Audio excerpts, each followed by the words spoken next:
Praise the Lord. Welcome back to my channel GS Vihari.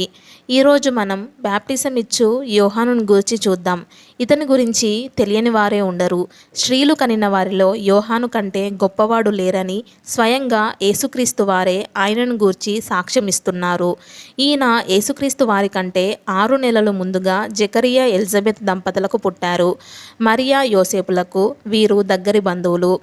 యేసుక్రీస్తు వారిని ఈ లోకానికి పరిచయం చేయడానికి, ఆయనకు మార్గం సరళం చేయడానికై వచ్చిన వాడే ఈయన. యోర్దాను నదిలో బ్యాప్టిజం ద్వారా యేసుక్రీస్తు వారిని గుర్తించి, ఈయన లోక పాపములను మోసుకొని పోవు దేవుని గొర్రెపిల్ల అని ఆయనను గూర్చి సువార్త ప్రకటించిన మొట్టమొదటి వ్యక్తి ఈ బ్యాప్టిజం ఇచ్చు యోహాను. ఈయన గురించి ఇది వివరణ. యోహాను మరణం గూర్చి ఇప్పుడు మనం చూద్దాం. యోహాను ఒక ప్రవక్త. ఆ కాలంలో రాజు కూడా యోహానును చూచి భయపడేవారు. అలాంటి యోహానును కుట్ర చేసి తల నరికించబడ్డాడు. ఒకరోజు యోహాను చతుర్థాధిపతి అయిన హేరోదు చేసిన కార్యములను గూర్చి ఎప్పుడు కూడా అతన్ని ఎండగడుతూ వచ్చేవాడు. అయినా హేరోదు యోహాను మాటలను లక్ష్యం చేయకుండా ప్రవర్తించేవాడు. ఒకసారి హేరోదు అంతిఫా తన సహోదరుడైనటువంటి హేరోదు ఫిలిప్పి యొక్క భార్యను, అనగా హేరోదియును తను పెళ్లి చేసుకొనినందున నీ సహోదరి భార్యను చేర్చుకొనుటకు నీకు న్యాయం కాదు అని హెచ్చరించినందుకు హేరోదియా నిమిత్తము యోహానును హేరోదు అంతిఫా చెరసాలలో వేయించాడు. అయితే హేరోదియా అతన్ని చంపచూచుచుండెను. కానీ యోహాను నీతిమంతుడు, పరిశుద్ధుడగు మనిషి అని హేరోదు అంతిఫా అతన్ని కాపాడుతూ వచ్చేవాడు. కనుక హేరోదియా వలన అతన్ని చంపడం కాకపోయెను.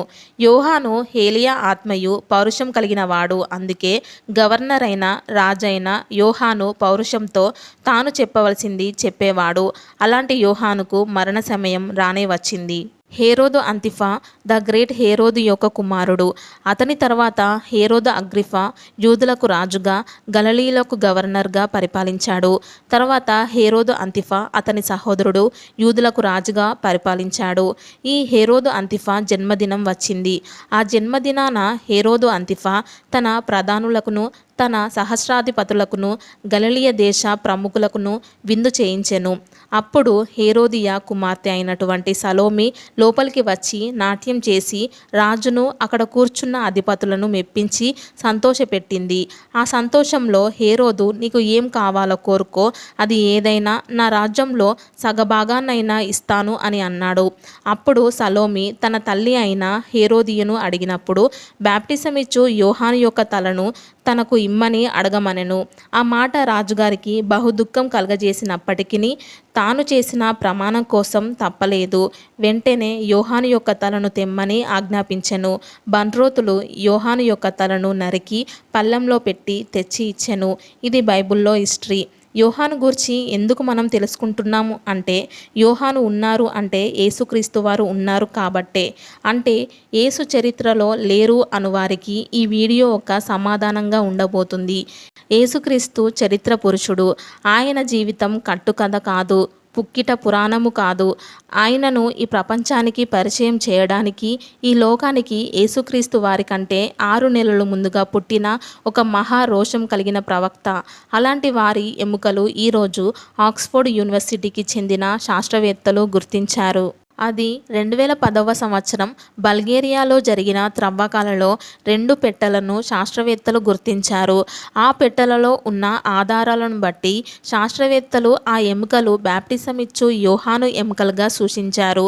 ఆక్స్ఫర్డ్ యూనివర్సిటీ ల్యాబొరేటరీలో ఆ ఎముకలను పరీక్షించి టామ్ అండ్ జార్జ్ అనే 2 శాస్త్రవేత్తలు ఇవి మొదటి శతాబ్దపు కాలానికి చెందినవిగా వారు గుర్తించారు. వారు చేసిన DNA టెస్ట్ ఆధారంగా క్రీస్తు శకం 30వ సంవత్సరం నాటి ఎముకలుగా వారు గుర్తించారు. ఇప్పుడు కొన్ని డౌట్స్ మనకు రావచ్చు. ఇవి జాన్ బ్యాప్టిస్ట్ ఎముకలు అని ఎలా చెప్పగలం? అయినా అవి బల్గేరియాలో ఎందుకున్నాయి? ఈ 2 ప్రశ్నలను మనం తెలుసుకుందాం. యోహానును శిరఛేదనం చేసిన తర్వాత అతని తలను సైనికులు తీసుకొని పోయారు.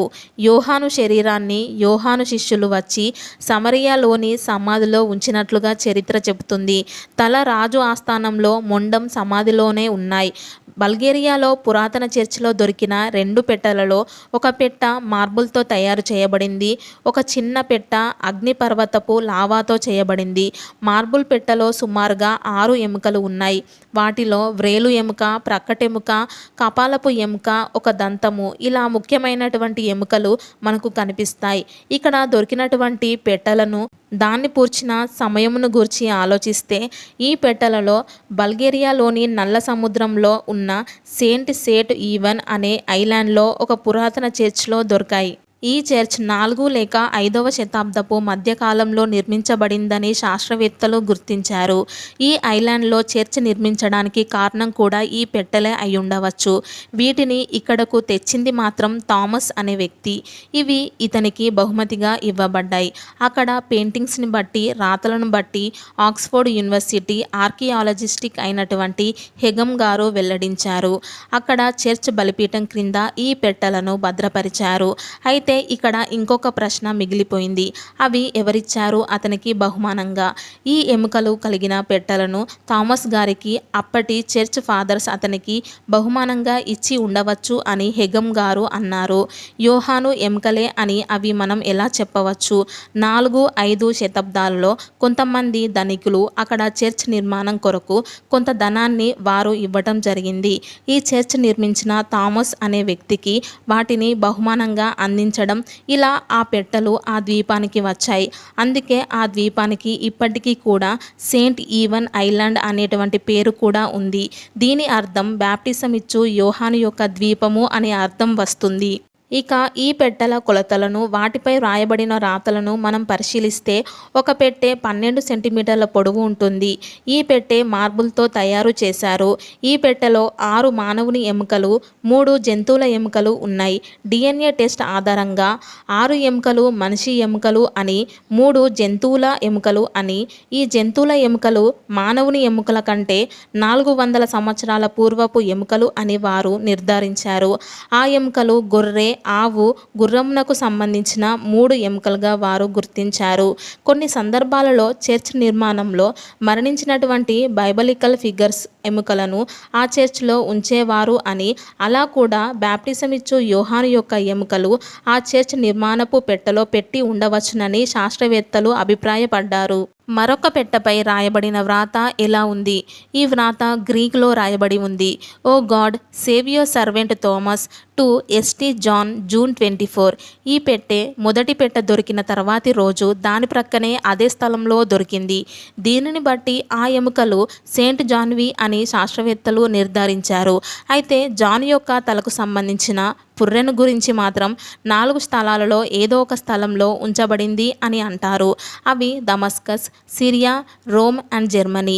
ఈ 4 ప్రాంతాలలో ఉన్న పురాతన చర్చిలలో జాన్ హెడ్ ఇక్కడే భద్రపరిచి చర్చిలుగా పేరు ఉంది. ఈ ప్రాంతంలో ఏదో ఒక చోట జాన్ యొక్క హెడ్కు సంబంధించిన ఆధారాలు లభించే అవకాశం ఉందని శాస్త్రవేత్తలు అంటున్నారు. ఇక మనకు ఆ విషయము కాలమే చెబుతుంది. ఈ వీడియో ద్వారా నేను చెప్పాలనుకున్నది ఏమిటంటే, యేసుక్రీస్తు వారు ఒక హిస్టారికల్ ఫిగర్. ఆయనకు త్రోవను సరళం చేయుటకే బాప్టిజం ఇచ్చు యోహాను గారు ఈ లోకానికి వచ్చాడు. బైబుల్ ఎప్పటికీ సత్యమే. ఇంకా ఇలాంటి ఎన్నో ఆధారాలతో బైబుల్ ప్రపంచంలోనే నెంబర్ 1 స్థానంలో ఉంది. ఇది ఫ్రెండ్స్ బాప్టిజం ఇచ్చు యోహాను యొక్క ఎముకలను గురించి వీడియో. సో చూశారు కదా, ఈ వీడియో కనుక మీకు నచ్చినట్లయితే లైక్ చేయండి, షేర్ చేయండి, అలాగే మా ఛానల్ని సబ్స్క్రైబ్ చేసుకోండి. ఇంతవరకు చూసినందుకు thank you. Praise the lord.